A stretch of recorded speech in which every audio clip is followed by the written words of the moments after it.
Welcome back to the Metro on WDET, Detroit Public Radio. I'm Robin Vincent. And I'm Tia Graham. And before this city was home to Gator shoes and Motown music, before it was colonized by the French and given the name Detroit, a.k.a. Detroit, and well before colonizers pushed Native people from their homes to establish colonies in the United States, this land was called Wahnawatonog.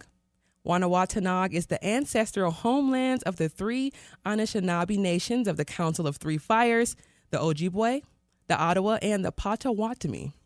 And before the concept of war dominated our understanding of conflict resolution, the Anishinaabe, like several indigenous nations, used lacrosse to settle conflicts. For Native people, it was also a pastime and a recreational activity.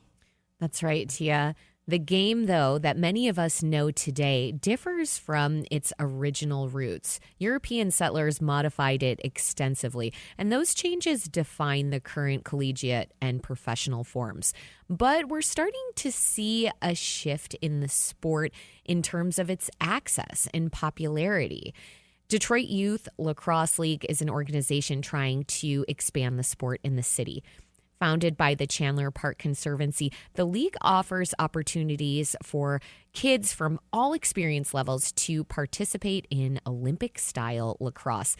Here with us now is Liam McElroy, a.k.a. Coach Mac, from the Detroit Youth Lacrosse League. Thank you for joining us on the Metro. Thank you guys for having me. Appreciate it. So you all had to take a pause due to the pandemic in 2020, and it was a bit of a struggle to get back up and running. Why was it such a struggle? What was preventing you from getting the program started again after the pandemic? So I think we had great success when we started in 2018, and we recruited locally out of Chandler Park, got with some of the local middle schools, charter schools, and it was very encouraging because it was something sort of brand new. And so as we had our first two successful seasons prior to the pandemic, we had our hopes set high. Cass Tech was starting in 2019, and so there was a lot of groundwork, a lot of energy, and the pandemic sort of hit, which made it very difficult for both the youth level and the kids that I coach at Cass Tech to have a season. So we had a full class of kids and a bunch of youth that were excited that we sort of had to press pause on. And because there weren't firm roots of the game, youth leagues prior to us sort of coming on board and much awareness throughout the city, it was really hard to jump back in the saddle and just keep going. It's one of those things where if you're just not around, people lose sight of that. And then we had some personnel changes, and so we sort of had to take a little bit of a shift in how we do things and growing the game here in the city of Detroit. But as we sort of shifted, as you know, my friend Lex has sort of taken the mantle with Detroit Youth Lacrosse. And then my personal growth has taken me, in tandem with Lex at Chandler Park. I'm now at Clark Park working on a Motown group, which we're excited to talk about. But Cass Tech sort of still remain the same. And so that's sort of been the flagship program. We are the longest running lacrosse program in the D at Cass Tech, 7 years strong coming up this spring. Wow. So, yeah, we're excited. And that is Alex Allen, the third, That's actually, right. who has his fingers in almost everything across the city of Detroit, lacrosse, parks, and rec. And he's an artist. He's a musician He's as the well. man. He's doing everything. He's the man. He's doing That's everything. my boy right there. Why lacrosse, Coach Mac? What about lacrosse was appealing to the Chandler Park Conservancy? I think, it really starts with Lex's story. And, please forgive me. I don't mean to speak on his behalf. But, what we realized as, me having a lacrosse background, Alex's dad being a great supportive parent for when he started playing lacrosse, he played in Georgia, also came back and played here in Detroit. And in both cities, majority black cities, he was the only black lacrosse player on his team.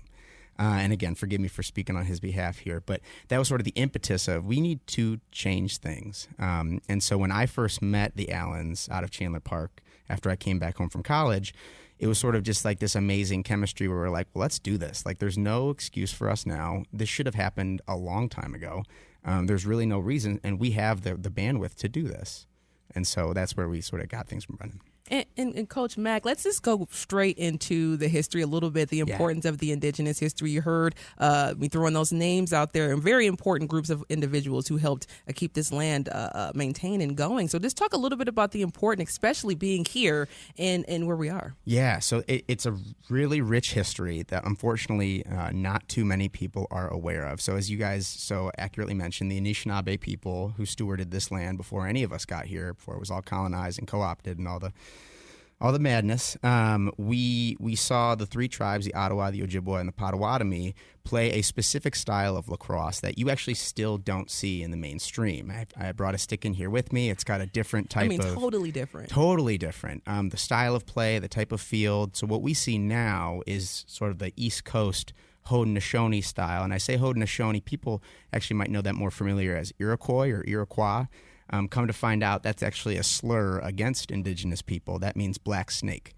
So that was the term given to them by the French to say, oh, we don't really trust these people, we're going to call them this. And so there's been this reclamation of their name back to Haudenosaunee as a sovereign nation to come and play. So that's the mainstream style we play, honoring their history. But the Ojibwe style, the Great Lakes style, it's not necessarily been an erasure of that style, but if you don't talk about it or play with it, and we use this stick I brought in here as a teaching tool for our kids to say, hey, look, this is how they played on this land. And if we don't honor that, who will? It's our job to make sure people understand, what originated here. And Coach Mack, unfortunately, we're getting towards the end here, but I do want to talk about this upcoming season. This is going to be the first return this season. 5 years. So can you talk to us about this season, the return, and where people who want to sign up, who are just interested in learning, should go? Yeah, so I'm going to let sort of Lex take those details on the return because I know he's got some exciting things cooking. Okay. On the cast side of things, we're going on 7th year. It's amazing. Amazing. We've had 15 young men go out and play college lacrosse. We're Division 1, 2, 3, NAIA across the board.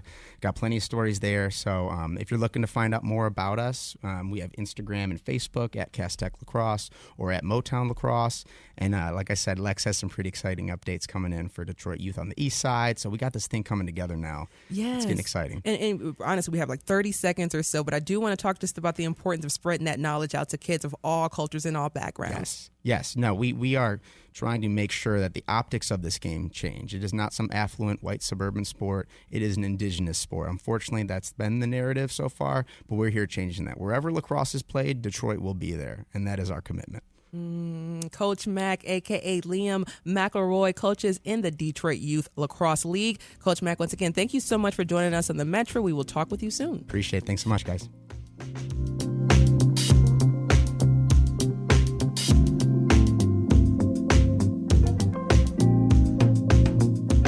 Coming up, a recent study found that nearly 60% of 4-year-olds in the U.S. have their own tablet. What age do you think a child should get their first device? The phone lines are open, 313-577-1019. We'll talk screen time and childhood development. That's coming up at 11. This is WDET-FM, Detroit Public Radio, your connection to news, music, and conversation. And this is the Metro. Stay with us.